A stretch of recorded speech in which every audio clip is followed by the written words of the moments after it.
Good morning. Good morning to all. Well, today is truly a special day, and let's begin by thanking the Daily News and Robert York for their hospitality and inviting us to celebrate this here today. Let's give them a round of applause.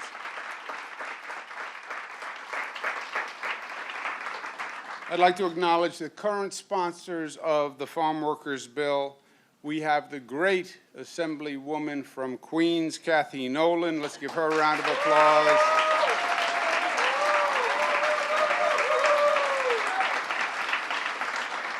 And we have another proud product of the great county of Queens, Senator Jessica Ramos.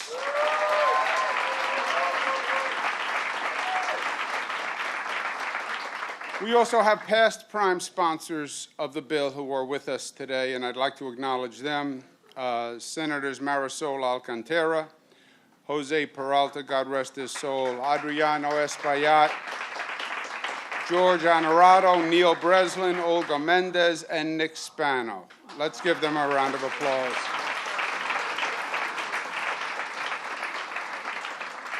And co-sponsors of the bill who are here today, Diane Savino, Robert Jackson, Kevin Parker, Marcus Crespo, Carmen De La Rosa, Joanne Simon, David Weprin, Harvey Epstein, Jose Rivera, and Phil Ramos.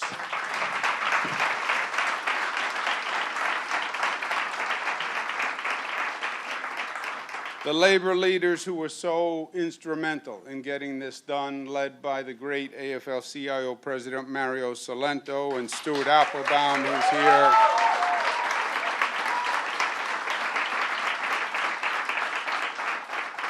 And members of the Robert F. Kennedy Memorial, led by Kerry Kennedy and joined by Cara and Mariah Kennedy Cuomo. Stand up, Kerry, stand up.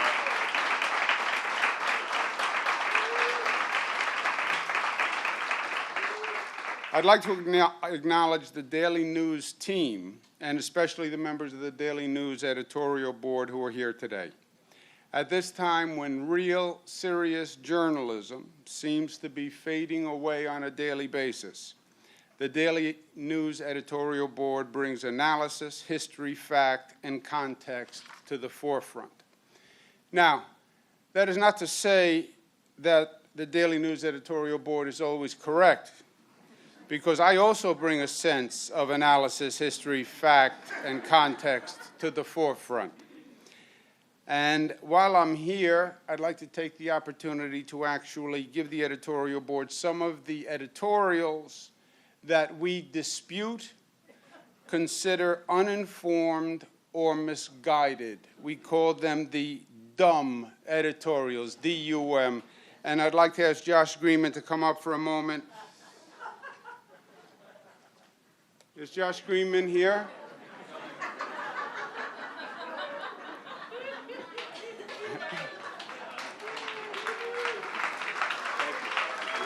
Thank you very much.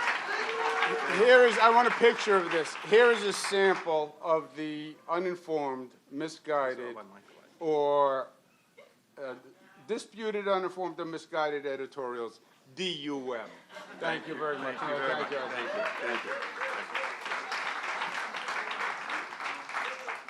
It just so happens that coincidentally, in the state archives, we found a collection of editorials from the Daily News that my father considered disputed, uninformed, or misguided, so-called dumb editorials. And I'd like to ask Michael Aronson to come up and take these editorials.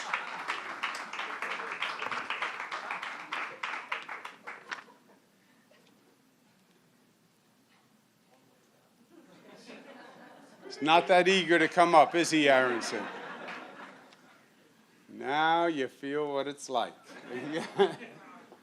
It's much thinner. You're going to sign it, not people, right? Yes.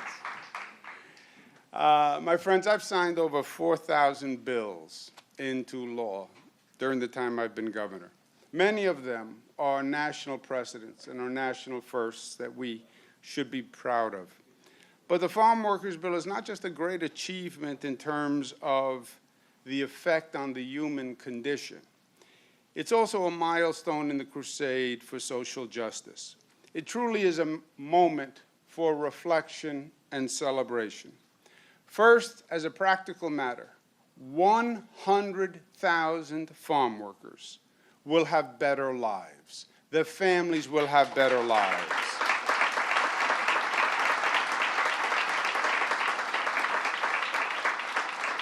They will finally have the same protections that other workers have had for 80 years.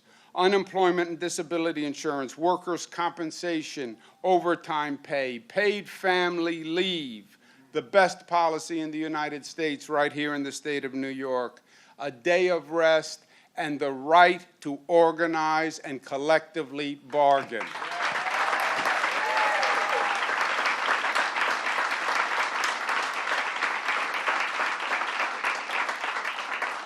This is a powerful, practical achievement, even more significant in the era of President Trump, who continually diminishes workers' rights, who continually attacks labor unions, disrespects the disenfranchised, and has made divide and conquer rather than unify and grow the credo of America. But the Farm Workers Bill has additional significance. It was a long, hard, complicated crusade to bring justice to the downtrodden and the powerless. It is a lesson that the fight for justice is not easy or popular or fast, but that makes it even more important and vital. My father, Governor Mario Cuomo, commissioned a study on farm workers' rights in 1991, and a bill was first introduced in the New York State Legislature in 1994. Since then, the bill has had over 9 prime sponsors, many of whom are gone today. Robert F. Kennedy brought the cause of the farm workers to national attention in 1967 with Cesar Chavez and Dolores Huerta and the United Farm Workers. Robert Kennedy admired their, quote, courage and perseverance. I'm sure 50 years later that he would be shocked at how long the path to justice has actually taken. But he would admire even more those who showed the, quote, courage and perseverance to make it happen. And those are the people in this room. Let's give them all a round of applause.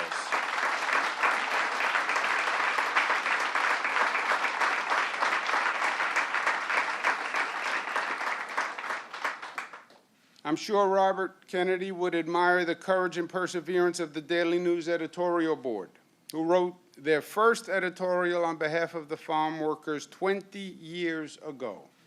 In fact, it will be exactly 20 years this August 1st, 1999, is when the first editorial was written. They called it New York's Harvest of Shame. But that was just the beginning. That was followed with 92 more editorials over every legislative session. Smart, factual, and hard-hitting. Titles such as Stop Milking Farm Workers, Testimony from the Fields, Sow Fairness in Labor Laws, Uncle Tom's Cabin in upstate New York, Treated Like Dirt, Not Fit for Man or Beast, They Broke Their Word, Lame Excuses, and Justice No Longer for All. More than 115 news articles, besides the editorials, ran in the Daily News. In total, 70,000 words published on behalf of farm workers over the past 20 years.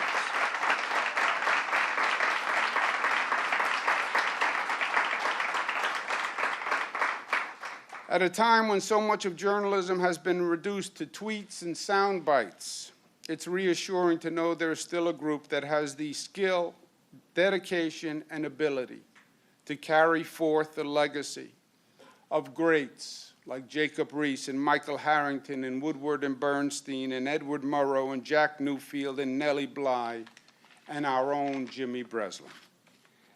As they did with the Child Victims Act, the Daily News continued to hammer at the wall of apathy and resistance until it crumbled. Congratulations to the Daily News.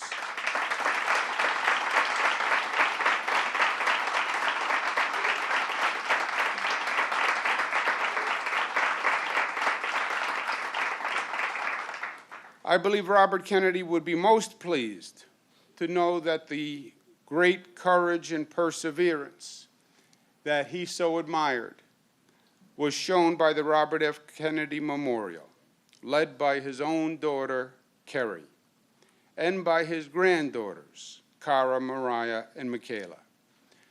When I was HUD secretary, with Ethel and Kerry's advocacy, we worked with the migrant farm workers on the Texas-Mexico border, the Colonias, terrible place, which was actually the home to the migrant farm workers before they left on the streams that took them throughout the country. And with their help, we built new housing and we built new facilities. That was 30 years ago. And Kerry Kennedy never gave up the fight. Congratulations.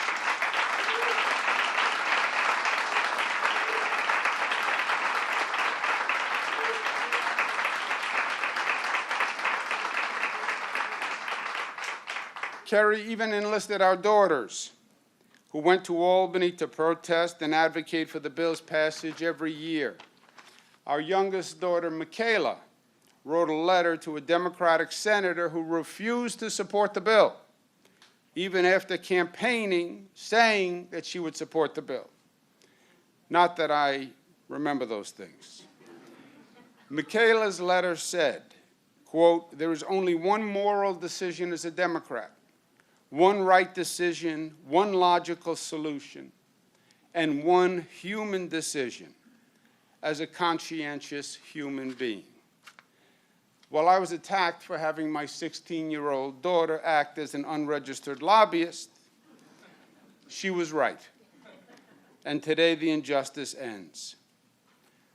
Robert Kennedy and Mario Cuomo, these were true progressives, even before use of the word progressive became fashionable. They knew that change caused disruption, and intelligent action required society to solve for the disruption. That's how you get real change done. Progressive action is not zero-sum, and they knew progressive action was most essential for the voiceless, the powerless, those in the shadows of society. Their leadership would be smart and effective. Their rhetoric would be matched with results, and their leadership would be kind, and it would be inclusive. They knew that intelligence and compromise must rule the day over emotion and rancor. We miss them today. We miss them every day. But their spirit lives on. We believe that. And it reminds us all, old and young, veterans and newcomers, that change does not come easily, my friends, but that together we can overcome. And today we have overcome. Let's make history and sign the bill.